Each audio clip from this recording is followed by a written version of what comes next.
maybe I can't save the world with peace, but if I can sing about it's a feeling of awe when you take off your bra. I bet I don't have the guitar. I would sing it for you right now. It's a whole performance song. Yes. My name is Kathy Malay Wimmer. I will spell that. M-I-L-L-E with a little accent over the E for fun. And Wimmer. What do? I am officially the TV production unit coordinator. What I do a large part of is be the associate producer of New Mexico in Focus. So a typical day at UNM and KNME, it depends on the day of the week. There's a lot of what I do for New Mexico in Focus is get the line opinion panel. First, I have to book them and make sure that we have a nice balance of different points of view, different men and women, and conservative, liberal, independent, all different kinds of thinkers.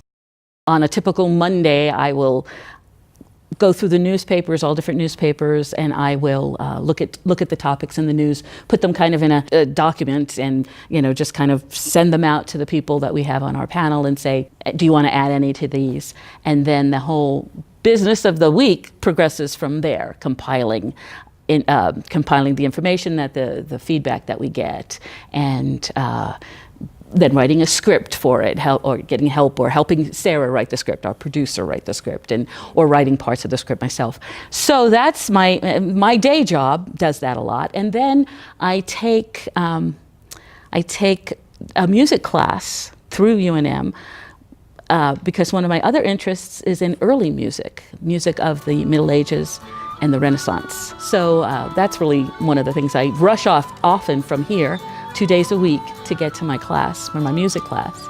I also take harp lessons. I taught myself harp years ago, and I taught myself a lot of bad habits.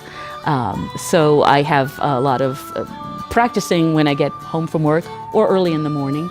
And then often on the weekends is when I practice with several groups I play with.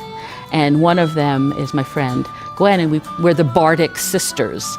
And we have a whole program on Turlough O'Carolan, who was a blind harper from he lived in the late 1600s, part of the 1700s, and he had gone blind, and one of the only professions you could have when you were blind was to learn how to do music.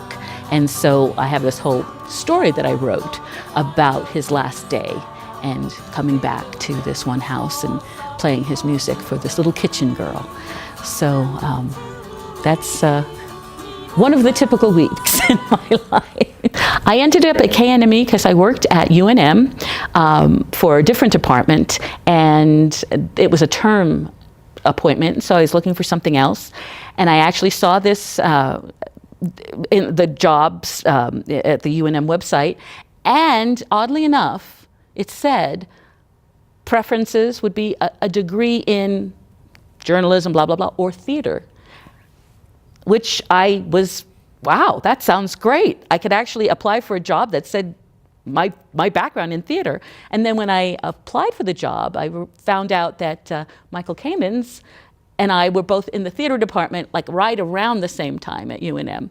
And we know a whole bunch of the same people. But so I don't know. And then I have a background in working for a development office for years and years. And so I knew a lot of the office stuff that was needed. And I have a background in theater and also interviewing people for some other things that I've done throughout my life. So it was sort of kind of a perfect fit. So the job that I started here at KNME has evolved. And when I first started, it was a job that had not been filled for a while. And so they weren't really quite sure where to put me. I mean, I had the title of production unit coordinator. What exactly was that? And there was a lot of that had to do with being, having office skills, knowing how to process invoices and knowing how to pay vendors and that kind of thing. But there was also an opportunity to learn a lot more and to find out where to be most useful. And when I first started, I actually started helping the producer at the time who was working on another project. I took on a lot of the tasks. And so that's how I sort of evolved into kind of being the associate producer of the line, the New Mexico in Focus, the line, the public affairs opinion part. And so my background was in theater, in writing. I have I got my master's at UNM in professional writing, but I've done a lot of like articles and memoir and all that. But I did not have a journalist background. Although a journalism background is probably a really good background to have for this job. I had done some journalism work already, not schooling, so it was more of an on-the-job training for volunteer training, because I did a lot of writing for kind of like a music magazine, or actually a harp journal and a dulcimer journal, folk music writing that way. But a journalism background would also have been very helpful, either with schooling or with on-the-job training. And I could say I had a lot of experience, but not the schooling for it. My schooling was in theater and also in English, in the English department, so you do get a lot of writing skills. It's maybe a different kind, but you are learning partial of journalistic, because if you're learning about creative nonfiction, that creative nonfiction is a class I've taken a lot of creative nonfiction, and in creative nonfiction, you are actually being a journalist at the same time putting yourself in too. So there's a mixture, not straight journalism. So it's good to learn, to know what the difference is. So my background, I think, is sort of a well-rounded background in other fields that could transfer well, because I do a lot of interacting with the panelists who come to be on the show, and to kind of just get a good idea, get comfortable with them, get a feel for where they're coming from, get a feel for who will be a nice mix with others. And so that takes a lot of kind of a communication skill to know what panel, what 4 people we're going to put together with our host Jean Grant, who's going to be good that week, what can we throw out at them that would be really good. So you have to be willing to open yourself up to other people. I think that the theater helps. Now, I do a lot of the backstage stuff for New Mexico in Focus, but I think knowing also directing has, even though I associate produce, one of the things you do is try to elicit good answers or good comfort from your guests, and make them at home and make them feel like it's comfortable to talk in front of the camera, loosen them up, and there's a lot of theater background that goes into that. I think it's very important to have a certain amount of creativity. I find the most creative part of my job when I get to do it, which I don't always get to do because there's a lot of other people doing a very good job of it, is editing. And when I do get to edit, that's my favorite part of the process, because what we do is you don't want to edit to change what anybody said. You don't edit something out to make them say something that they didn't really say. The editing is to make their message clearer, and not to have any agenda or have any ulterior motive other than to make a message clearer. And I think that's actually takes kind of a finesse and a skill that I find very exciting. The most personally rewarding part of this job, I'll give an example. There was a time that I think we had 4 women on the line panel, and they had very different opinions. But they were talking about a controversial subject, and they were not agreeing. They had different ideas, but they were very respectful of the other person's idea. They were very respectful of accepting that maybe that other person's idea was worthy too, even though they felt very strongly about what they believed in. And there was a wonderful dialogue with all these four women. And I remember coming out and going to the table and saying, I'm serious, but you guys, you gave me tears. There were tears in my eyes because I looked at you four and I said, you four women don't agree, but you're talking and you're listening to each other, and you give me hope that it's not just screaming at each other and my side is the best side and I will not listen to you and I don't care what you say.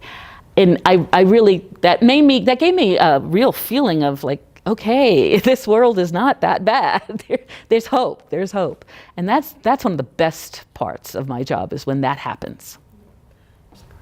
I don't know if you're comfortable talking about that. Oh, well, I can talk about one of the worst parts is being nervous about the guests or somebody you're counting on being here on time. And sometimes it's because of traffic, and sometimes it's because they got the date wrong. So I can be a little obsessive about, calling and saying, you do remember it's it's today at a certain time. And I know that it can be a little bit, I feel like they're grown-ups. They can figure it out on their own, but sometimes things happen. And when you're under a deadline and you have, it's one thing if you have an interview and if they don't come today, you can put it off to next week. It's when this particular segment has to be in the show this week and you have no choice. I remember having somebody who called me up. He was supposed to be here for a segment that was going to air that week, and he said, I've just had a car accident. I've been I'm on the freeway. I mean, I'm okay. The car's okay, but I'm going to be a little bit late. And I said, oh, I'm really, really glad you're okay. I'm glad to hear that you're not really hurt. I still need you. Can you get here, please? I'm counting on you. And he came. So, it was one of those things. We couldn't do it without him. We needed him, and thank God he was not in the hospital. He was not hurt badly. He was not hurt at all. His car, I think, might have had a scratch. That's it. So he still managed to come. The field itself, there is a tendency right now that's coming up that our producer is also very much involved in, called solutions journalism, which basically we can talk about a problem, and we can talk about what this one, that one thinks is going to fix it. But what actually is happening, people on the ground dealing with that problem, trying an actual physical remedy for that problem, and what is working or what is partially working. And so it's solutions journalism is more of trying to find ways to fix a problem, not just to perpetuate the talk about a problem. And so I see that as more people are accepting that and adopting that and saying that this is the way to move forward. I also am into 2 to 3, depending, Irish Celtic bands. Shenanigans is one of them. Ishkuma is another one. And Colleen's and Lassies is another one. And I sing and play guitar in that. And for that, for all of the musical gigs, we get paid. We get paid. Not enough to make a living on. Wish I did. But I'm not giving up my day job, which I really enjoy too. But I do a lot of playing. We play then for parties and for St. Patrick's Day and stuff like that. And then I also am in the Bardic Sisters, where we do music and storytelling. And that's one that I'm actually doing a lot of lately, where I have combined my acting and writing to create stories about mostly right now Irish myths and legends, or Irish famous Irish harper, Turlough O'Carolan. I have a whole story about him and his last day when he plays his last music and is teaching this little kitchen girl his stories and teaching her about his songs. And we've performed that at different places, at the St. James Tea Room and at the Irish American Society. So that fills up a lot of my extracurricular hours outside of work. My favorite part of being a musician is always having music in my head. There's always like a song, there's always a tune, there's always something, and I love that.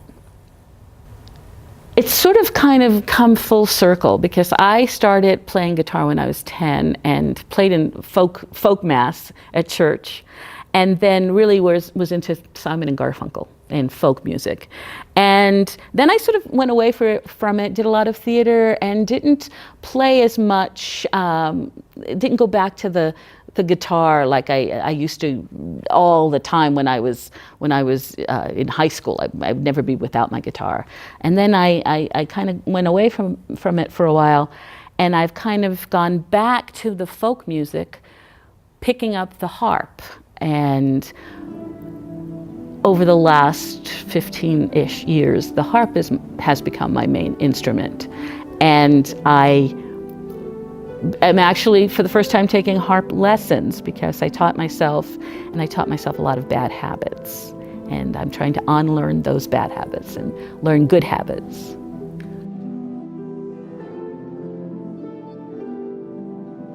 The community. Oh, I think music brings people together. I think music is essential to communities.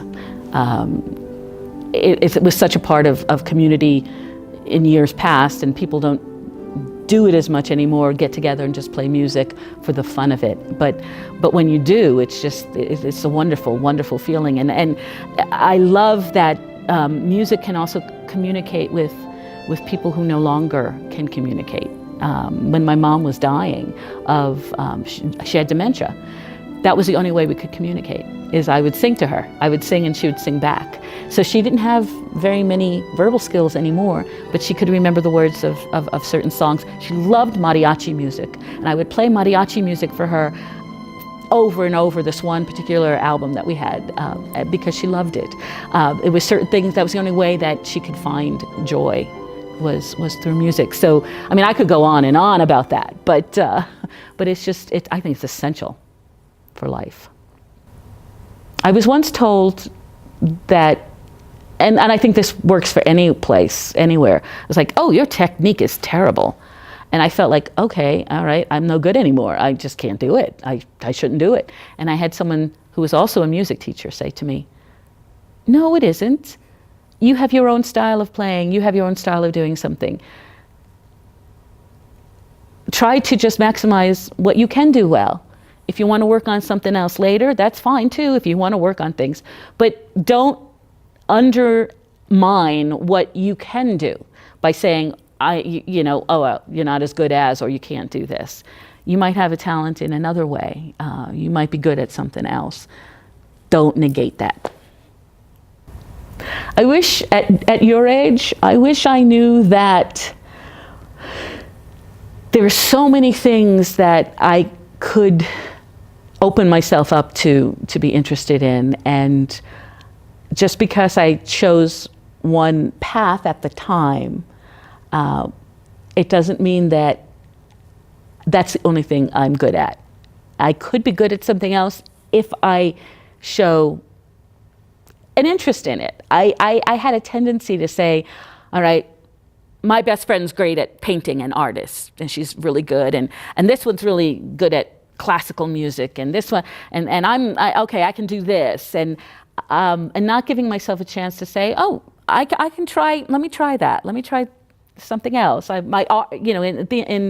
theater, I loved doing theater. I did theater for many, many years, all for free, all as an avocation, and was very passionate about it. And then shifted over to other things, but it was okay to be passionate about something. I should have allowed myself to even be passionate about other fields if they even interested me slightly.